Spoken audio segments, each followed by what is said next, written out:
Hello everyone, what's up? Prince1215 here with another video review. Today we're taking a look at LEGO Star Wars set number 75404, the Acclamator-Class assault ship from Star Wars Episode 2, Attack of the Clones, and Star Wars The Clone Wars because of the paint job that's on it. But before we take a look at the ship here, let's go ahead and take a look at the box. So here we have the big old fancy, hey, these toys are for adults box art here.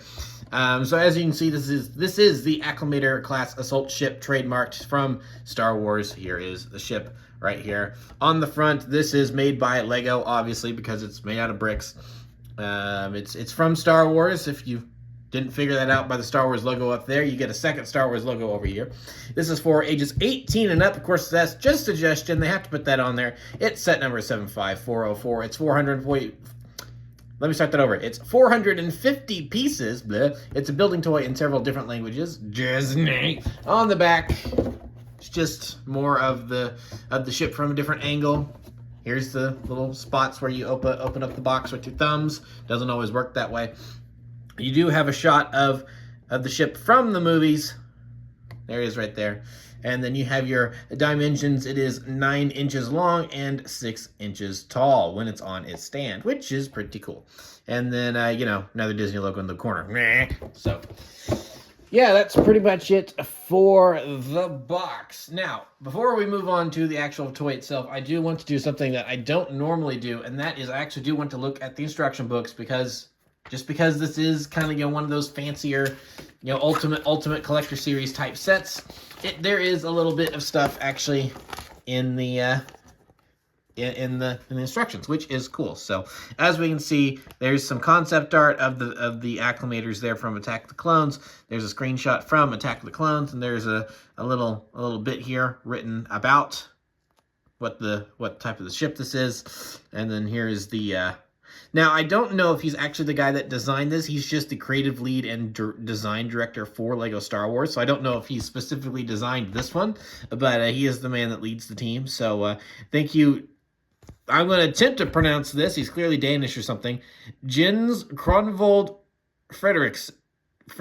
Yeah, Frederiksen. Okay. That wasn't that hard after all. So, and then you got some more details on this page with a screenshot of it from Star Wars The Clone Wars with its, red Republic Navy paint job on there. So there it is. There's all the information about what the Acclamator can do. So, and then and then you get started. You build a little bit, and then partway through you get this nice little thing here, this little explainer, talking about that the white studs supposed to be Republic gunships, which is pretty cool. So yeah, so that's really all the interesting things in the instruction booklet. I do wish that I do wish it was like an actual thicker booklet, that actually had the thick ends on it that made it a booklet and not just staples. But it's an instruction manual. What are you gonna do? So putting that back now let's actually talk about the model itself. I keep wanting to call it a toy, but that almost feels kind of wrong. It's like, it's not. Yeah, I mean, ostensibly, yes, this is a toy. It's Lego. But this really is also a collector's piece because it comes with a stand, and it's really meant to be like a ship-in-a-bottle model type thing, except it's not in a bottle. It's on a stand. So yeah, let's do the 360 here. This is the Acclamator, which this is a very nostalgic ship for me because I can remember getting into Star Wars before Revenge of the Sith came out and watching Attack of the Clones and watching the original Clone Wars micro series and these very distinct, not Star Destroyers, but very close to Star Destroyers. Like, this is obviously, the Star Destroyer would obviously descend from this. There was just something about that stark white design and just the way that the ship is designed. It's also kind of curved and everything. It's just cool looking. It's really cool looking and familiar but different at the same time. And the big fin in the back, I absolutely love the big fin in the back. Honestly, obviously the Venator. I mean, the Venator is one of the coolest ships in all of Star Wars, but maybe a controversial opinion, I think I like the Acclamator just a teensy bit more. Now, they as assault ships, capital ships, they do serve two different purposes, so it's kind of hard to compare them sometimes. But the Venator probably is the overall more well-rounded of the Star Destroyers that we see in the Clone Wars era, but I do have me a soft spot for the Acclamator, and of course it was used everywhere in pre-Revenge of the Sith Clone Wars era material. Because the Venator didn't exist yet. This paint job didn't exist yet because this comes from the Venator that they slapped on this when the Clone Wars TV series is in production.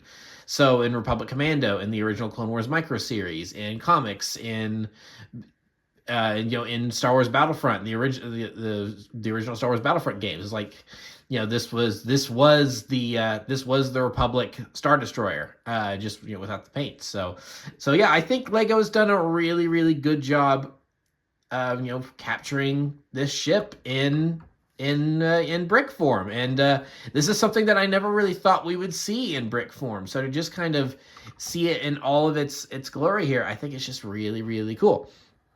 So you get your 4 engines in the back. You've got the bridge up here. And then what we're going to do is I am going to remove this from its stand, because you can do that, which is nice. So it's a Lego. It just clicks in right there, boop, off the stand. So yeah, then here we have the Acclamator off of its stand, so we can get some closer looks in here. So it does have opening hangar bay doors, so you can lower that, and as you can see, there are gunship, in air quotes, gunships inside that are just little Lego studs for scale, which is nice. Now you do have some Technicolor stuff going on up in here, because that's how the structure is built. So that's obviously not very canon, but if you just tilt it like that, you don't have to see it, so it's fine. So the other side does open too. There you go. And yeah, I think just the parts usage here and just a lot of the things that they just the way it's built is all very clever. Like, they use roller skates all over the place. Like, there's a roller skate on the front there. There's a roller skate right there. There's a roller skate right there. There's roller skates actually all around the engine, as you can see. I'm turning it. Those are all minifigure roller skates, and they're all right there on the big main engine. I think that's really cool. That's a really smart parts usage. And you just got these little handles on here on the back, just overall, that's a very, very smartly built design. So yeah, I like this. I think it's really cool. Now, we also will take a very quick look at the stand, because it is built out of bricks, so it's worth taking a look at. For what it's supposed to be, it works really well. I like that they actually added some just little small details here. It looks like there's little vent plates or something right there. I appreciate that. I think that's cool. You do get this little plaque. So it does say Lego Star Wars Acclamator-Class Assault Ship right there. And we can't forget that this is copyright Lucasfilm Limited right there. So yeah, overall, the stand, nothing too much to write home about it, but it gets the job done. And then when we're ready to reattach, we can just put that back on right there. And then, boom, there we have the Acclamator back on its stand. So yeah, this is a really cool set. Obviously, as with the 18 plus and everything, this is definitely something that's meant more for adult collectors. This is for some nerd at his office job to put in his cubicle on a shelf somewhere, and just be this one like little touch of personality at his 9 to 5, or you can have a shelf full of a bunch of them, stuff like that. That's kind of what this is meant for. But yeah, I think this is really cool, and if you're just a big fan of Star Wars ships in general, then I would recommend this. And even if you're not, the suggested 18 plus, even if you are a kid and you just like Star Wars ships, I mean, this still has a nice little swoosh factor. Just holding it from the back, it does have like the dagger shape and everything. You just do get the nice little swoosh. It's like, oh no, we've been shot down by the Separatists. We're crash landing on our planet, and we've crash landed. Oh no, this is terrible.